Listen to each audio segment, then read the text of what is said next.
Welcome back to Carneades.org. Today we're going to be finishing up our series, Do Third Parties Destroy Democracy? Arrow's Impossibility Theorem and the Problem of the Third Party.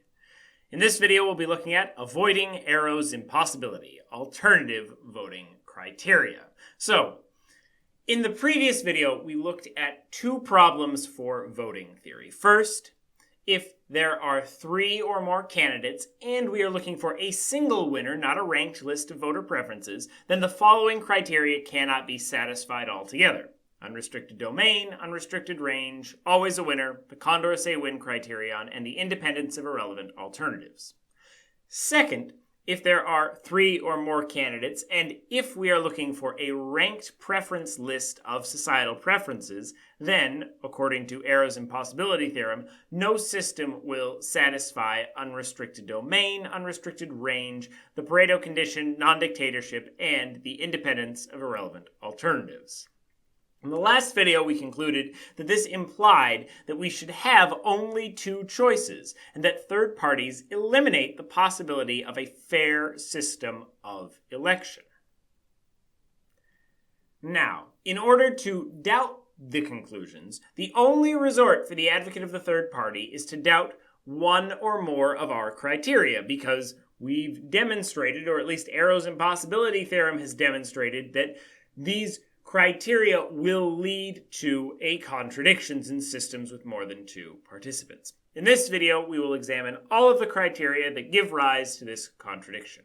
The job of the third-party candidate is to demonstrate that having three candidates is more important than one of these criteria, and then advocate for a voting system which accommodates those new criteria. So basically, the third-party advocate needs to demonstrate that there's another criteria, which is having more than two choices, and that criteria is more important than one of those criteria that leads to a contradiction with the idea of having three or more candidates.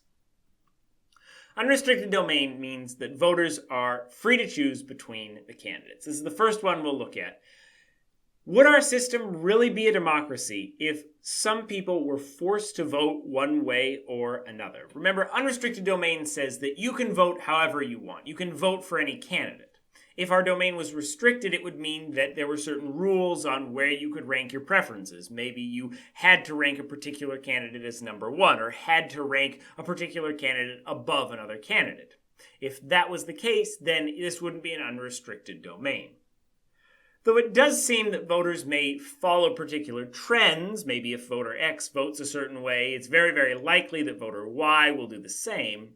That doesn't mean that voter Y in principle cannot vote differently, or if they voted differently, their ballot wouldn't be counted. Rather, it means just that those voters are likely to or follow a trend of having similar preferences.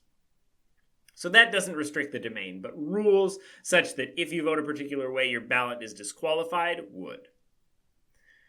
The third-party advocate might claim that we do not really have unrestricted domain in the deeper sense in a two-candidate system, since we only have two choices. Someone couldn't put another choice down. However, this will not solve the problem for the third party. It might be an objection to the two-party system, but all it's going to do is put that two-party system in the same boat as the three-party system, even if we agreed to this new, harsher criteria.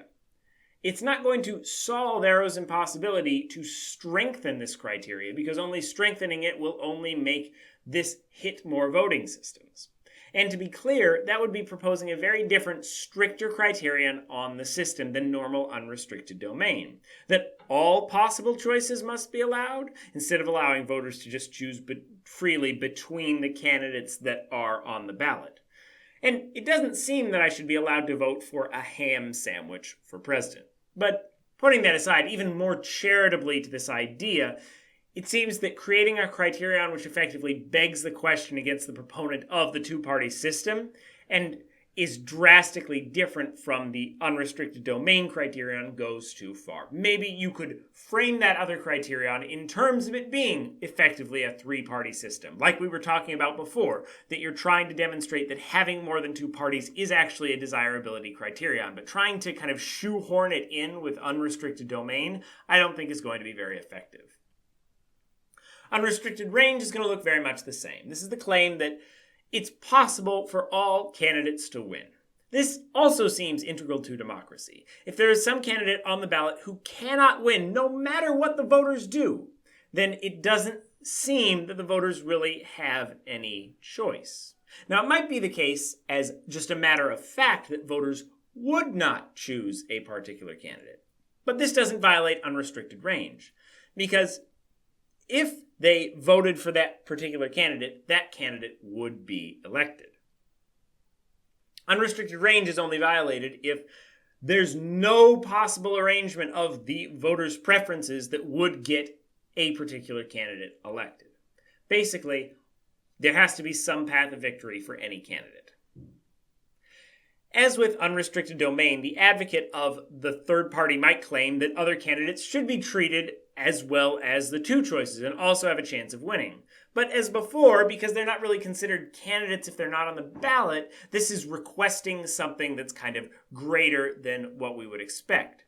So this is a much stronger criterion than unrestricted range, and it will leave the advocate of the third party in the same boat as the advocate of the two-party system without a fair way of running elections. Now, let's move on to the always a winner criterion. So the claim that there should always be a winner from a system seems to also be quite important to our voting system. We risk deadlock or really failure of government as a whole if there are situations where no decision is made. Remember, we're not merely talking about the exceptionally rare situations in which there's an exact tie in a large voting procedure and two candidates are both declared the winner, but rather the more common situation in such methods as the Condorcet method, where there's often no winner at all. Similarly, this doesn't seem to be the criterion that the advocate of the third party wants to go after. Allowing systems which present no winner might resolve one of the problems for the third party candidate, but such systems will not accomplish our original goal of making a social choice, which is what we want to do by doing a social choice procedure, or by voting. By voting, we're attempting to amalgamate all of the preferences of a bunch of different people down into one preference. If we don't arrive at a preference, then our procedure failed in a technical sense. We want to take many preferences and produce one. If we have a system which does not do that, it seems less than desirable. We would rather only have two choices for president than no president at all and have anarchy. Now, the Pareto Condition claims that if everyone prefers one candidate to another, then the universally less preferred candidate cannot win and must be lower than the universally preferred candidate on the final ranking. Basically, if everyone would rather eat potato chips than cauliflower, our voting system should never leave us eating cauliflower after we take a vote. If every single voter, for example, ranks Trump over Johnson, no matter if Trump or Clinton win, there should be no situation in which Johnson wins. And Johnson should not be ranked higher than Trump on the final rankings, because every single person ranked Trump over Johnson. If we have now Johnson over Trump, we have a big problem with our system. No system which fails the Pareto Condition can be considered remotely democratic. Failing the Pareto Condition means that if a group of voters universally rejects one candidate as worse than another, it is possible that the worst candidate can still be elected. Rarely do we agree that any particular choice is better than another, but when we all do, that preference should be reflected in the final societal preference. Once again, I would highly doubt that the advocate of the third party who wants to kind of pick apart Arrow's Impossibility is going to pick the Pareto Condition as the place to do it. Now, dictatorship. So the non-dictatorship criterion asks that there be no single voter such that for all arrangements of voter preferences, that voter's preference mimics the societal preference, the social preference. Well, One might contend that a benevolent dictator or philosopher king is actually what our society needs. This is far from a democratic process. If we want to embrace dictatorship, then we're no longer in a 2 or 3 party democracy. We're just in a dictatorship. And if you want to offer an argument for a dictatorship, that's fine, but it doesn't really bring into the question of what a society wants and how we can figure out what that society wants to make that choice. It's more figuring out what that one person wants.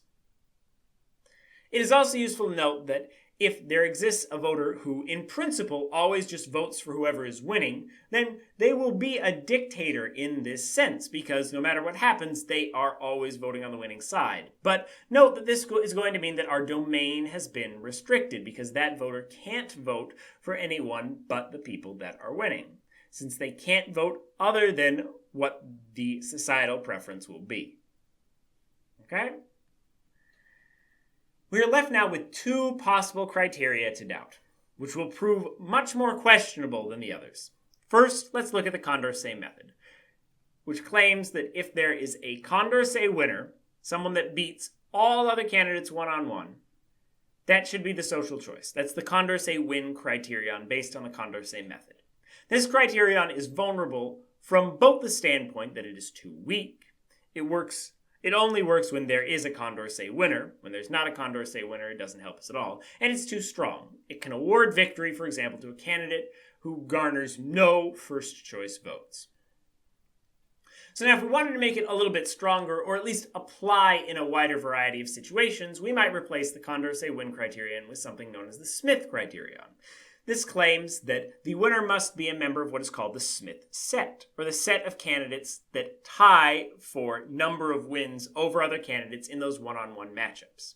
Imagine that in one-on-one matchups, Clinton beats Trump, Trump beats Stein, and Stein beats Clinton, but they all beat Johnson in those one-on-one matchups. In this case, the Smith set would be the set of Clinton, Trump, and Stein, and the Smith criterion would claim that one of them, or some of them, must be the winner. And Johnson can't be the winner. Unfortunately, though, both this and the Condorcet method will fall prey to the following objection that this criterion is a bit too strong.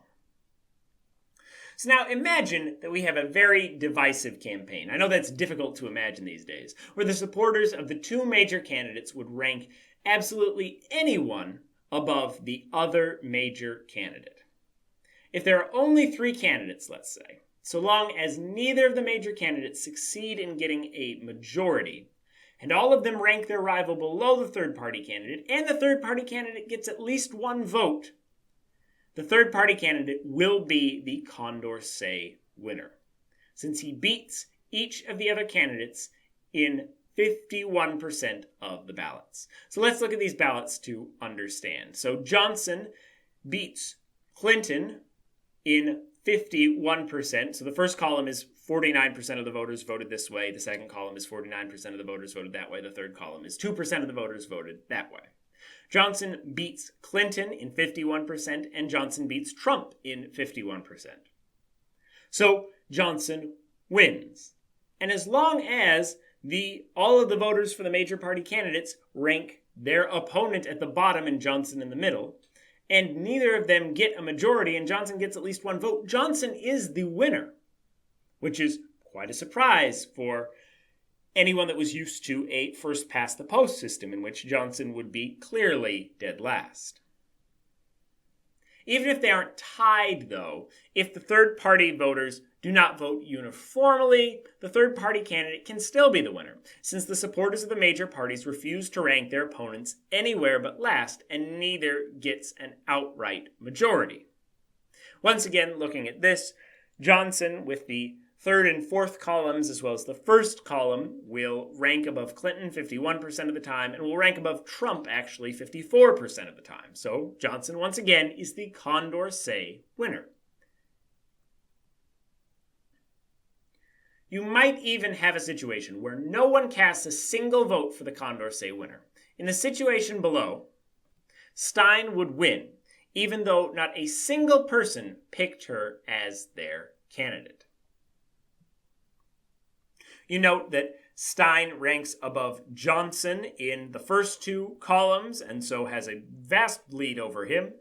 Stein ranks above Trump in the second and third column, so has a 55% lead over him, and Stein ranks above Clinton in the first and third column, so has a 51% lead over her. So even though no one voted for Jill Stein has been declared the winner. This would be mind-boggling if something like this were actually to occur in a real election scenario. Now, you might claim that it might do good to have such a divisive campaign result in a win for an unpopular third-party candidate, but this seems very, very concerning to me and very counterintuitive to what we're kind of trying to do with democracy, because it leaves you open to mess with other candidates by changing your lower preferences in significant ways. And in fact, rejecting this criterion is going to help the third-party candidates much more than hurt them, because it's going to help eliminate the overall paradox. What criterion should we pick instead? Maybe the Condorcet loser criterion, which states that any Condorcet losers, options which lose to everyone in one-on-one matchups, cannot be the social choice. It's important to note that the most common system of voting, first past the post, does not pass this test. What other systems do not pass this criterion? Write your answers in the comments below. In the following example, Clinton is the Condorcet loser, but would win first past the post. Now, finally, we are left with the independence of irrelevant alternatives. Now, even if we can throw out our justification for requiring the Condorcet win criterion into doubt, we have only resolved one of the problems for the advocate of the third party. That was the briefer version of Arrow's impossibility theorem. Arrow's impossibility will still pose a problem, the full theorem. Remember that the independence of irrelevant alternatives claims that if the society ranks A higher than B, I should be able to rearrange preferences, and so long as I don't change any voter's preference of A to B or B to A should remain higher than B on the societal rankings. Note that the other things that make this contradiction along with it, we've already said are really, really desirable. Things like unrestricted domain, unrestricted range, the Pareto Condition, and non-dictatorship. If we can't doubt the independence of irrelevant alternatives, there's still a significant problem for the advocate of the third party. But personally, I'm not convinced that this is as intuitive of a criterion as it originally may seem. Take the following scenario. We're choosing between 100 candidates for an office, with the most popular candidates are candidate 1 and candidate 2. Imagine that the numbers below are a poll of voters 10 days before the election. The supporters of candidate 1 absolutely hate candidate 2, so you notice they rank candidate 2 as number 100 dead last on their preference sheets. But the supporters of candidate 2 don't really mind candidate 1 and rank candidate 1 second out of 100. Those ... are other variations of listings of the other candidates in between. With a clear majority, candidate 1 is the clear winner for most systems. However, now imagine that a huge scandal regarding candidate 1 breaks out. He drops in the rankings for all of the candidate 2 supporters to the bottom of the 100-person list, while his supporters split between the two other alternatives, and he's now ranked second to last on those rankings. Note, candidate 1 has now gone from being either first or second in everyone's preference to being either last or second to last in everyone's preference.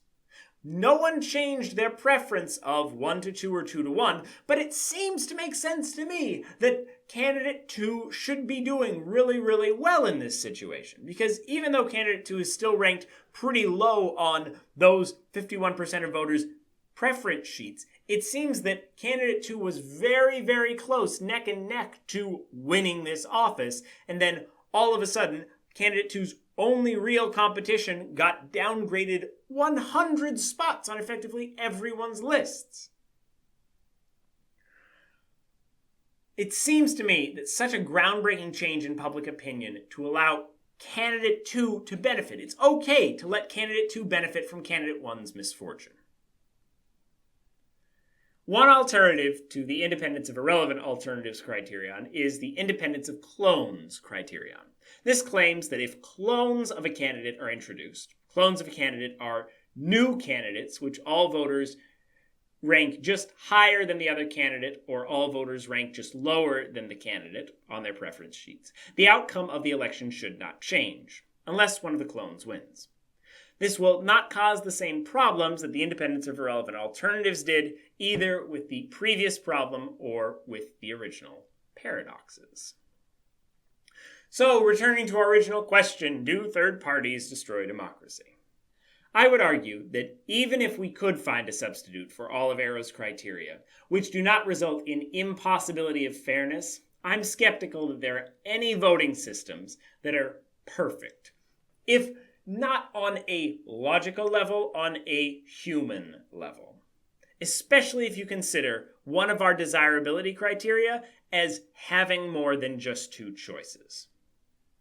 So, if we consider it is desirable for us to have more than two choices, I would say even if we can replace some of those problematic criteria in Arrow's systems, it seems to me there's going to be a lot of problems we'll have in any voting system. But if you have a favorite voting system that you think will pass all of the kind of new criteria, please feel free to offer it in the comments below. Therefore, I give you Avoiding Arrow's Impossibility. That's the end of our series, Do Third Parties Destroy Democracy? Watch this video and more here at Carneades.org. Don't forget to vote and stay skeptical, everybody.